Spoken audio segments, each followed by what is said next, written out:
Hello students, very good morning. आज हम एक नया चैप्टर शुरू कर रहे हैं, इम्प्रूवमेंट इन फूड रिसोर्सेज। तो ध्यान से देखो, इस चैप्टर में हम क्या स्टडी करेंगे बेटा कि हम जो हमारे फूड रिसोर्सेज हैं उनके अंदर किस तरीके से इम्प्रूवमेंट किया जाए। ऐसा क्यों, हम फूड रिसोर्सेज में इम्प्रूवमेंट क्यों कर रहे हैं, इसका कारण क्या है? क्योंकि food is the basic necessity of food is the basic necessity of all living organism. जितने भी लिविंग ऑर्गेनिज्म है उनकी बेसिक नेसेसिटी है क्या बेटा? फूड। ठीक है, ऐसा क्यों? क्योंकि फूड के बिना हम सर्वाइव ही नहीं कर सकते। इसका कारण क्या है? क्योंकि फूड हमें क्या सप्लाई करते हैं? प्रोटीन्स। जितने भी आपके न्यूट्रिएंट्स हैं वो कौन सप्लाई करता है? फूड सप्लाई करता है। प्रोटीन्स को, कार्बोहाइड्रेट को, फैट्स को, विटामिन्स एंड मिनरल्स को। ये सारी चीजें हमें किससे मिलती हैं? आपके फूड से मिलती हैं। तो फूड क्या है? इनके लिए एक सोर्स का काम कर रहे हैं। लेकिन बॉडी को इन सारी चीजों की जरूरत क्यों चाहिए? तो body require these food items for their growth, development, repair and maintenance of its health. ठीक है, और साथ में ये जो फूड आइटम्स हैं, अगर हम एक प्रॉपर डाइट लेते हैं तो it also protect our body from diseases. Also protect our body from diseases. बेटा डाइट का हमेशा से इम्यूनिटी के लिए बहुत बड़ा रोल होता है। ठीक है, अगर हम एक बैलेंस डाइट लेते हैं, प्रॉपर डाइट लेते हैं, तो हमारी इम्यूनिटी क्या होती है? बढ़ जाती है। ठीक है, तो यहाँ पर हमने देखा कि हम फूड रिसोर्सेज में इम्प्रूवमेंट क्यों करना चाह रहे हैं? क्योंकि फूड हमारी बेसिक नेसेसिटी है। क्यों है बेसिक नेसेसिटी? क्योंकि फूड से हमें प्रोटीन, कार्बोहाइड्रेट, फैट, विटामिन और मिनरल मिलते हैं। और ये सारी चीजें क्यों चाहिए? बॉडी की ग्रोथ के लिए, डेवलपमेंट के लिए, रिपेयर के लिए और उसको मेंटेन करने के लिए, हेल्थ को। तो ये हमें डिजीजेस से भी प्रोटेक्ट करता है। अब क्वेश्चन क्या आता है कि कौन कौन से फूड रिसोर्सेज को हम बढ़ाएं? तो उसके बेसिस पर हमारे पास दो स्पेशलाइज फील्ड आते हैं। एक तो एग्रीकल्चरल फूड आइटम जो हमें एग्रीकल्चर से मिलते हैं, तो एक तो एग्रीकल्चर में हमें इम्प्रूवमेंट करना है, और दूसरा एनिमल हस्बेंड्री, क्योंकि हम बहुत सारे एनिमल प्रोडक्ट को भी यूज करते हैं। तो दो तरह से हमें इम्प्रूवमेंट करना पड़ेगा, एग्रीकल्चर में भी और एनिमल हस्बेंड्री में। एग्रीकल्चर वाला जो फील्ड है ये आप बॉटनी में पढ़ोगे, एनिमल हस्बेंड्री वाला जो पार्ट है ये आप जूलॉजी में पढ़ोगे। ठीक है, अब देखो इस चैप्टर को हम शुरू करते हैं एग्रीकल्चर वाले पार्ट से। तो how can we fulfil our food demand? सबसे पहला क्वेश्चन आता है। हमने कह तो दिया इम्प्रूवमेंट करें, लेकिन हम अपनी फूड डिमांड्स को कैसे फुलफिल करें? तो इसके लिए दो ऑप्शन हमारे सामने आते हैं। या तो फूड की प्रोडक्शन को अगर हमें बढ़ाना है तो हम क्या करें? Increasing area of land under cultivation. जैसे मान लो हम पहले 100 एकड़ एरिया यूज कर रहे हैं, तो क्यों ना हम उसको 110, 120 एकड़ तक बढ़ा दें, तो अपने आप प्रोडक्टिविटी क्या हो जाएगी? बढ़ जाएगी। लेकिन आपको पता है वैसे भी इंडिया जो है कृषि प्रधान देश है। That means it is already intensively cultivated. Already हम अपने लैंड का बहुत ज्यादा हिस्सा एग्रीकल्चर में यूज करते हैं। दैट मीन्स इससे हमें क्या पता चला कि अब एरिया को तो हम बहुत ज्यादा नहीं बढ़ा सकते। हमारे पास ये स्कोप बहुत, मतलब इसको बढ़ाना इतना बड़ा स्कोप नहीं है। हम बहुत ज्यादा एरिया को बढ़ा नहीं सकते हैं। दैट मीन्स इंडिया में एरिया को इंक्रीज करके अगर हम प्रोडक्शन बढ़ाएं तो इसके स्कोप क्या हो गए? कम हो गए, क्योंकि हम एग्रीकल्चरल लैंड ऑलरेडी बहुत ज्यादा अमाउंट में यूज कर रहे हैं। तो इससे ज्यादा अमाउंट में लिटिल बिट हम इंक्रीज कर सकते हैं, लेकिन इससे हमें ज्यादा फायदा नहीं मिला।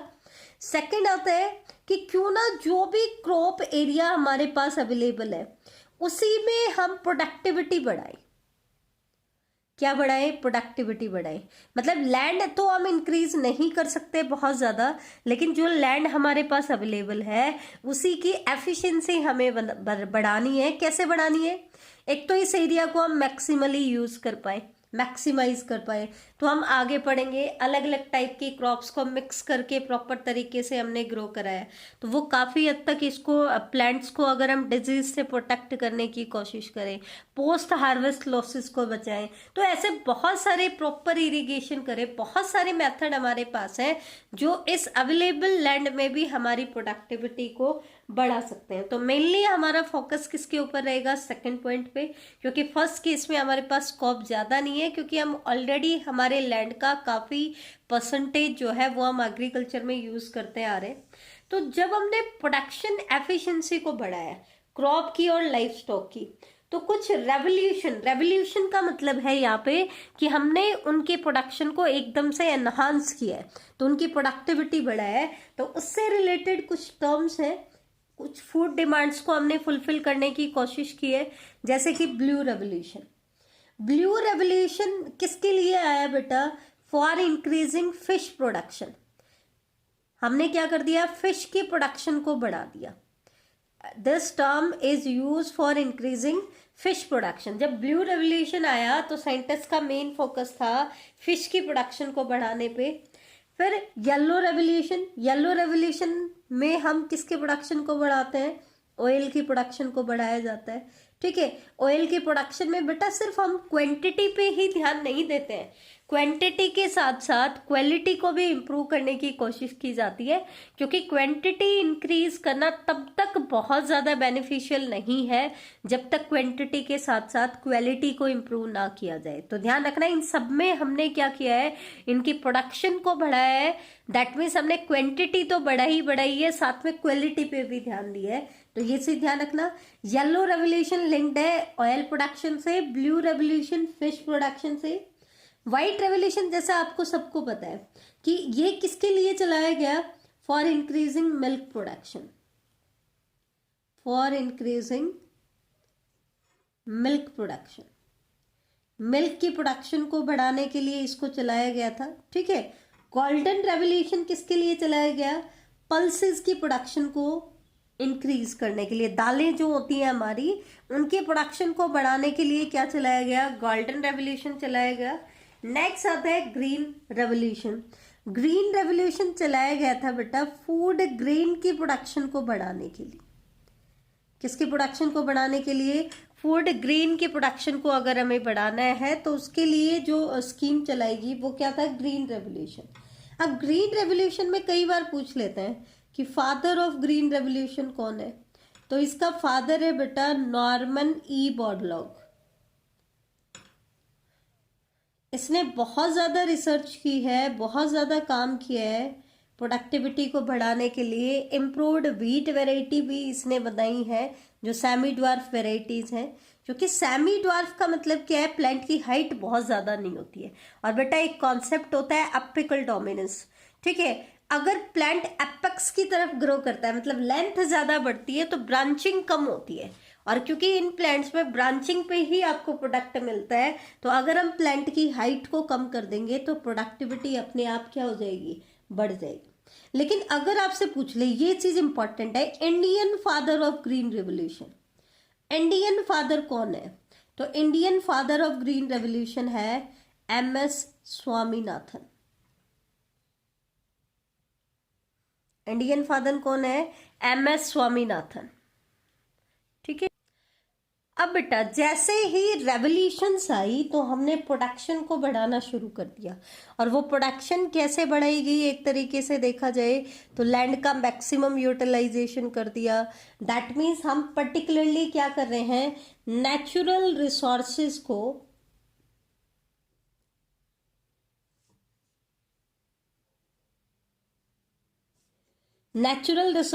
Are used more intensively.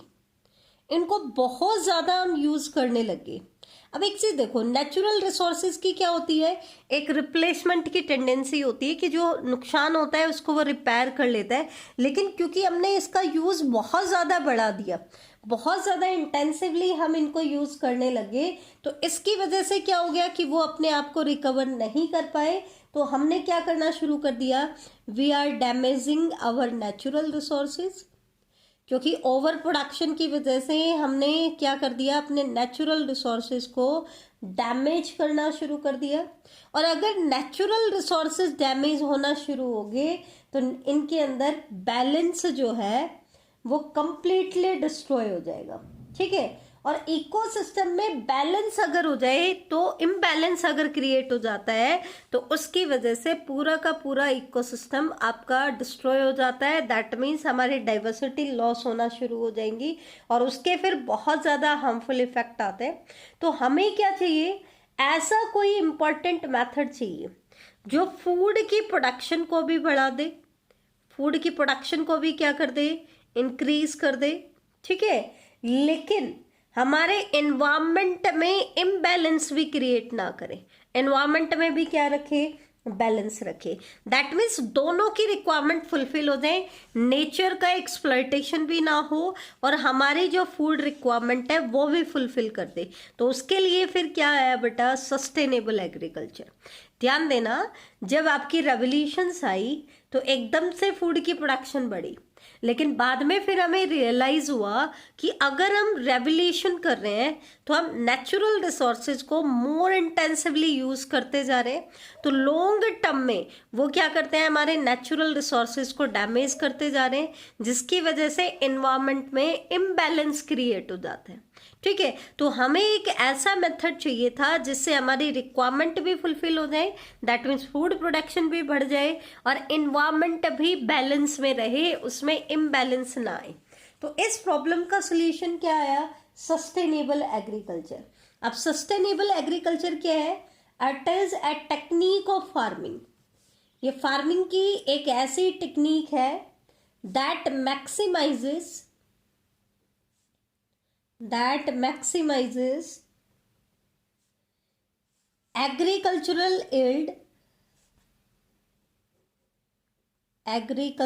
yield जो yield को तो क्या करता है बेटा, बढ़ाता है, मैक्सिमाइज करता है, लेकिन without disturbing the balance of nature. लेकिन नेचर में बैलेंस को डिस्टर्ब नहीं करता है, बैलेंस को मेंटेन रखता है, ठीक है। अब ये बैलेंस कैसे बनाया जाता है, ये चीज आप ध्यान से देखो। हमने कह दिया कि हमें एग्रीकल्चर फार्मिंग की यील्ड को बढ़ाना है, मैक्सिमाइज करना है, लेकिन नेचर में बैलेंस नहीं खोना है, ठीक है, बैलेंस को मेंटेन करना है। तो ऐसा जो टेक्निक होता है फार्मिंग की जिसमें दोनों की रिक्वायरमेंट फुलफिल हो जाए, वो टेक्निक क्या कहलाती है, sustainable agriculture.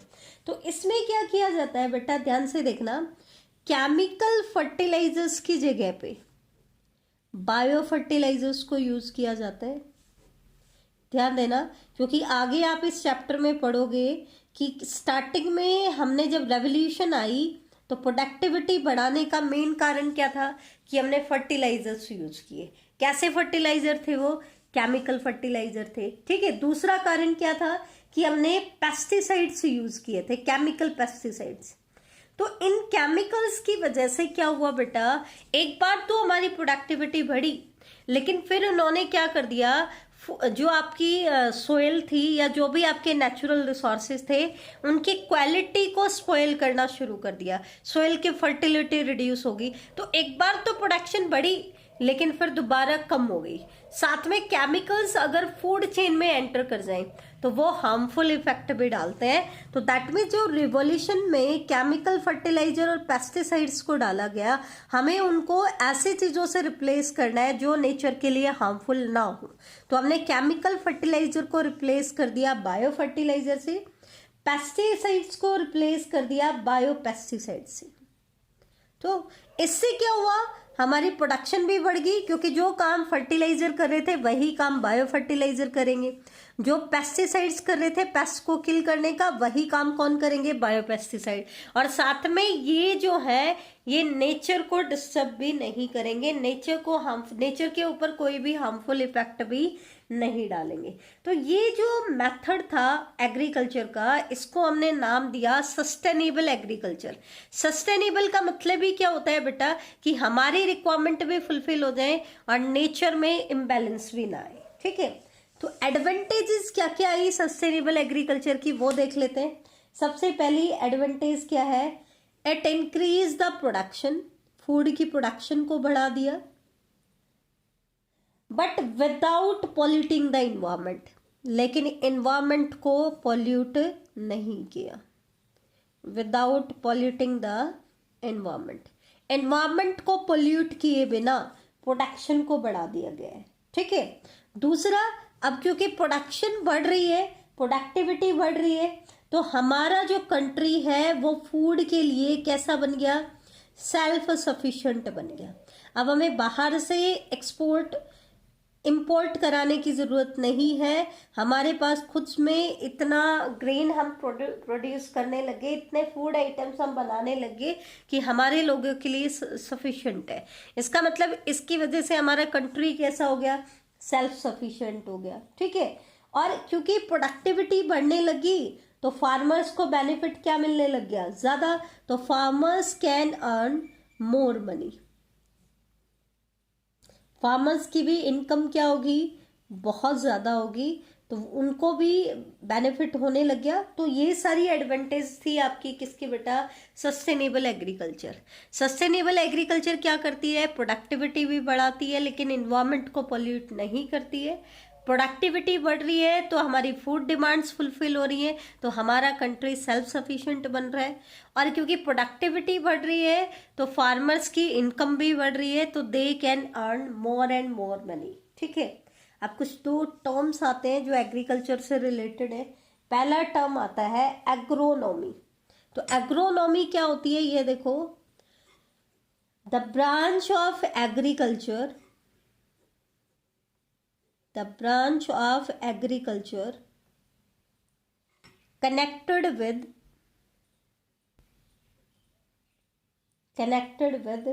rearing and management of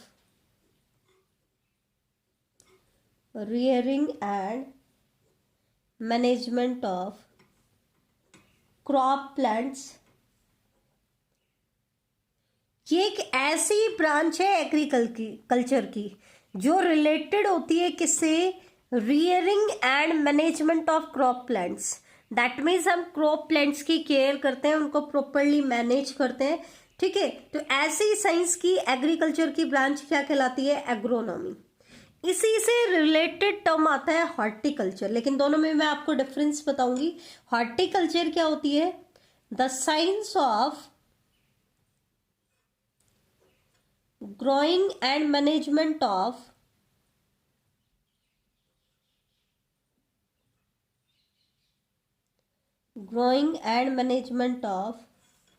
fruits,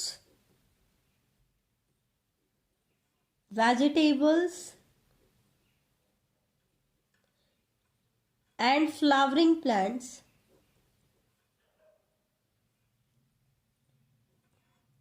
साथ में एक पॉइंट और है इसके अंदर, क्या, इट इन्वॉल्व्स कल्टीवेशन करता है, प्रोपगेशन का मतलब होता है बेटा उसको मल्टीप्लाई करना, दैट मीन्स प्रोडक्टिविटी बढ़ा रहे हैं, कई गुना उसकी प्रोडक्टिविटी को बढ़ा रहे हैं। कल्टीवेट करना, उसको प्रोपगेट करना, साथ में उसकी प्रोसेसिंग एंड मार्केटिंग।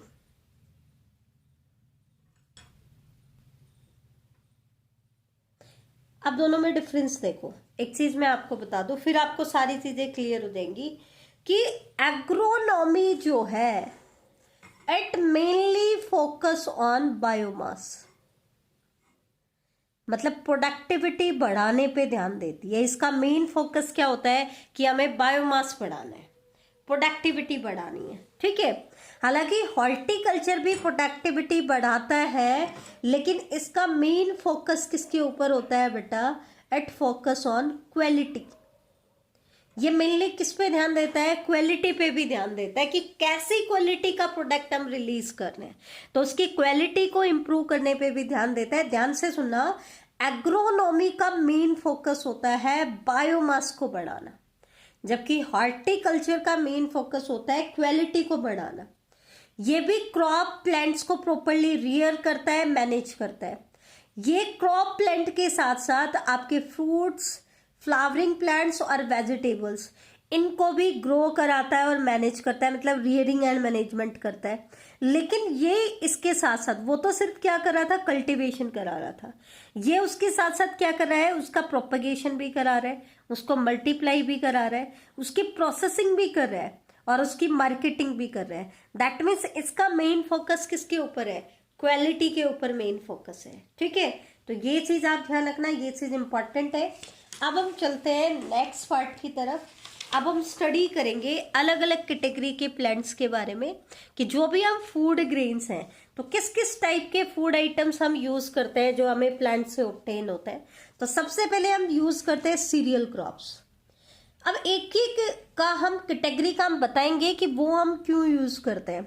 जैसे सीरियल क्रॉप्स में क्या क्या एग्जांपल आते हैं, वीट, राइस, मेज, मिलेट्स एंड सोरगम। ये हम कॉमनली यूज करते हैं सबसे ज्यादा, वीट, राइस, मेज और मिलेट्स। मिलेट्स में आपके क्या आते हैं बेटा, जवार और बाजरा।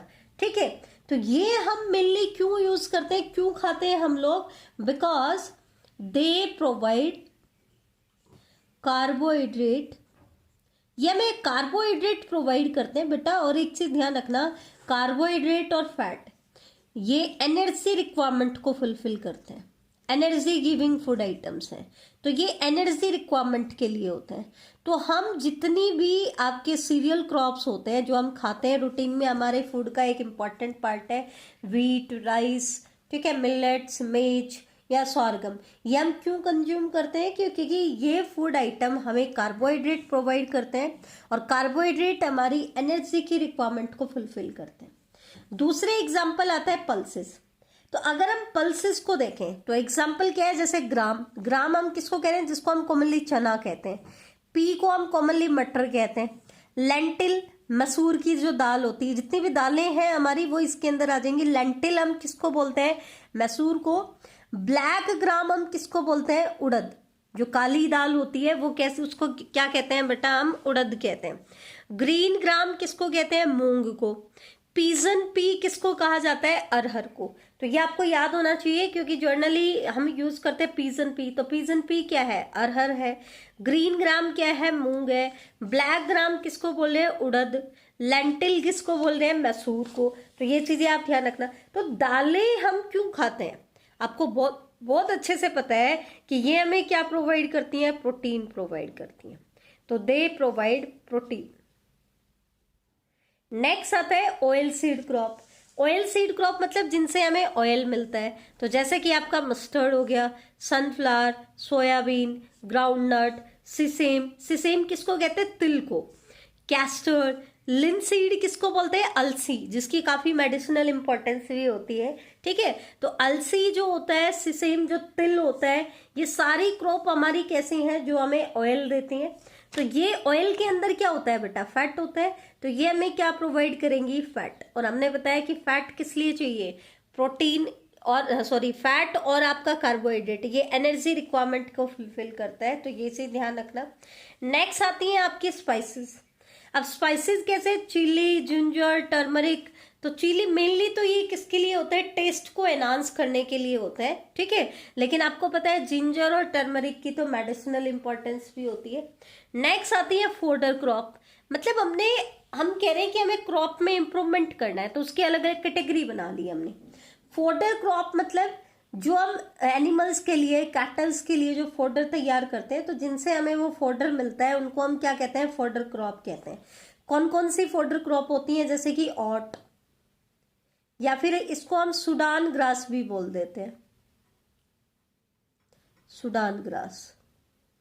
इसके अलावा सॉर्गम की को भी ग्रो किया जाता है फोडर क्रॉप के तौर पर, सॉर्गम। इसी तरीके से बरसम, हमारे यहाँ कॉमनली कहते हैं बरसिम। ठीक है, तो बरसिम जो होती है इसको भी फोडर क्रॉप के तौर पर ग्रो किया जाता है। कुछ हम वेजिटेबल्स एंड फ्रूट्स को भी ग्रो कराते हैं। तो मेनली अगर आपसे कोई पूछ ले कि वेजिटेबल और फ्रूट हम क्यों खाते हैं, तो मेनली क्या है, ये हमें विटामिन्स,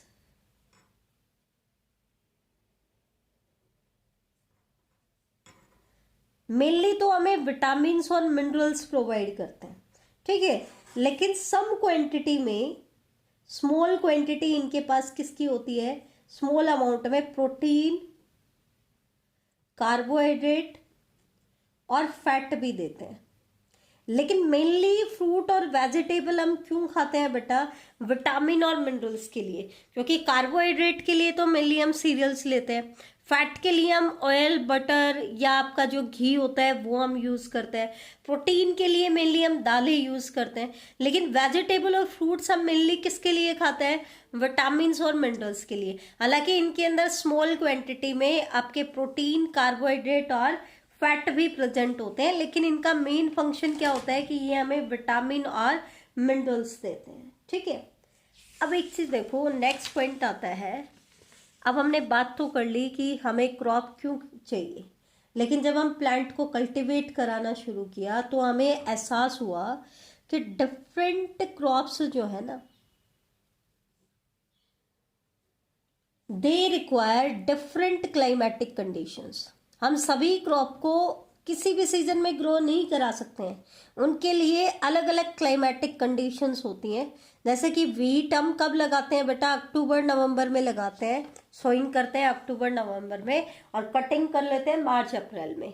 तो वो उसका एक पर्टिकुलर पीरियड होता है। ठीक है, तो ये कुछ क्रॉप्स होती, वीट, सरसों, ये विंटर सीजन में हम ग्रो कराते हैं। ठीक है, जवार, बाजरा ये हम कब लगाते हैं बेटा? समर सीजन में लगाते हैं। तो हर क्रॉप का एक डिफरेंट क्लाइमेटिक कंडीशंस की रिक्वायरमेंट होती है, मतलब अलग अलग टाइप का उनको टेम्परेचर चाहिए होता है, अलग अलग टाइप के फोटो पीरियड्स उनको चाहिए होते हैं।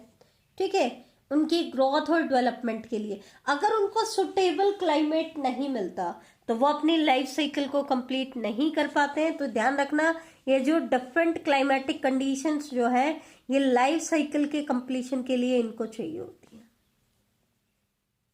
अब यहां पर एक वर्ड आया, फोटो पीरियड। ठीक है, फोटो का मतलब क्या होता है? लाइट। पीरियड मतलब ड्यूरेशन, कि किसी भी प्लांट को लाइट ड्यूरेशन कितना चाहिए। ठीक है, वो लाइट के ऊपर फ्लावरिंग के लिए और ग्रोथ के लिए प्लांट डिपेंड करता है। तो सबकी रिक्वायरमेंट अलग अलग है, उसके बेसिस पर दो टाइप के प्लांट हम बताते हैं, short day plant and long day plant. Short day plant मतलब जिनको लाइट का ड्यूरेशन कम चाहिए होता है, और लॉन्ग डे प्लांट मतलब जिनको लाइट का ड्यूरेशन ज्यादा चाहिए होता है, डार्क पीरियड कम चाहिए होता है, इनको डार्क पीरियड ज्यादा चाहिए होता है। ठीक है, तो इसके बेसिस पर, सीजन के बेसिस पर हम क्रॉप्स को दो कैटेगरी में डिवाइड करते हैं बेटा। एक तो होती है खरीफ क्रॉप, ये इंपॉर्टेंट है, डिफरेंस ध्यान देना। एक होती है रबी क्रॉप। खरीफ की जो क्रॉप्स होती है दे आर कॉल्ड मॉनसून और रेनी सीजन क्रॉप।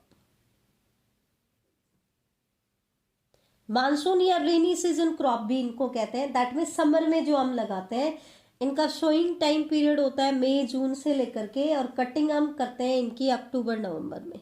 ठीक है, तो ये सितंबर अक्टूबर में हम इनकी कटिंग करते हैं। तो जून से लेकर के अक्टूबर के बीच में जो क्रॉप हम लगाते हैं वो क्या कहलाती है? खरीफ क्रॉप कहलाती है।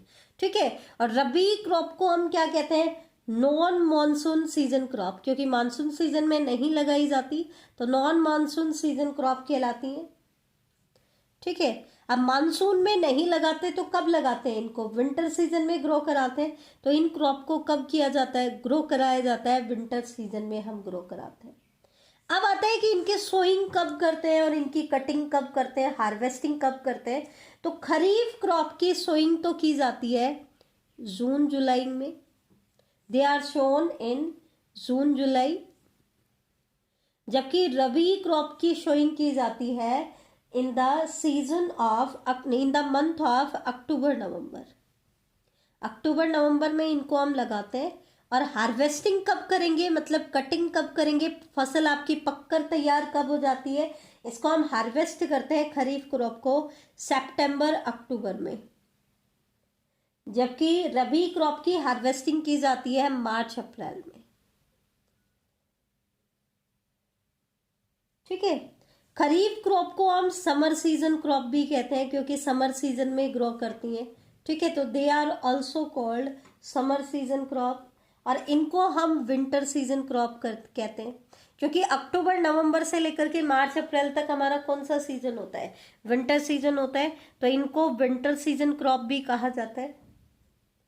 ठीक है, अब बात आए एग्जाम्पल की, तो विंटर सीजन क्रॉप तो आपको पता ही है, आपका वीट लगाते हैं हम, ग्राम, मस्टर्ड, मटर जो आते हैं आपके, पी, लिनसीड,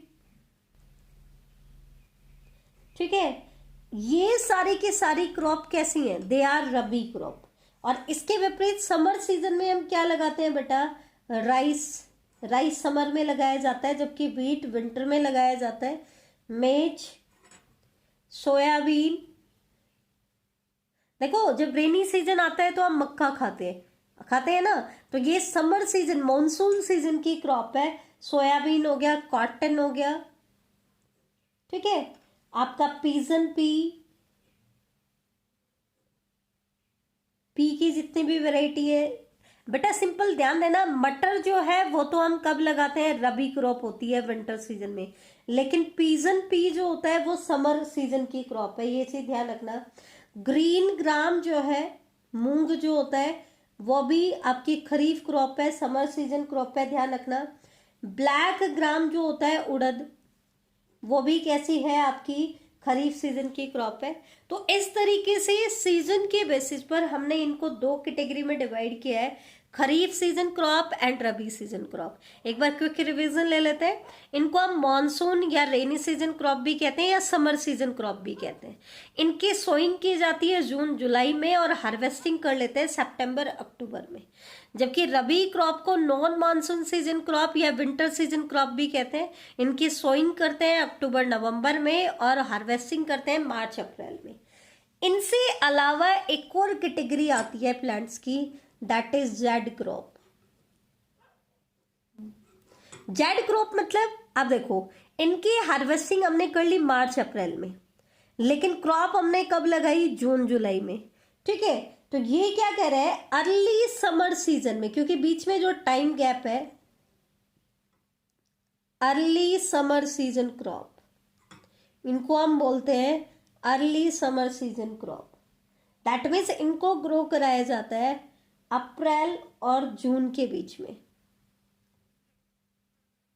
जैसे कि आपका वाटरमेलन है, आजकल खूब आ रहा है। वाटरमेलन जो होता है वो एक जेड क्रॉप है, जिसको अप्रैल से जून के बीच में लगाया जाता है।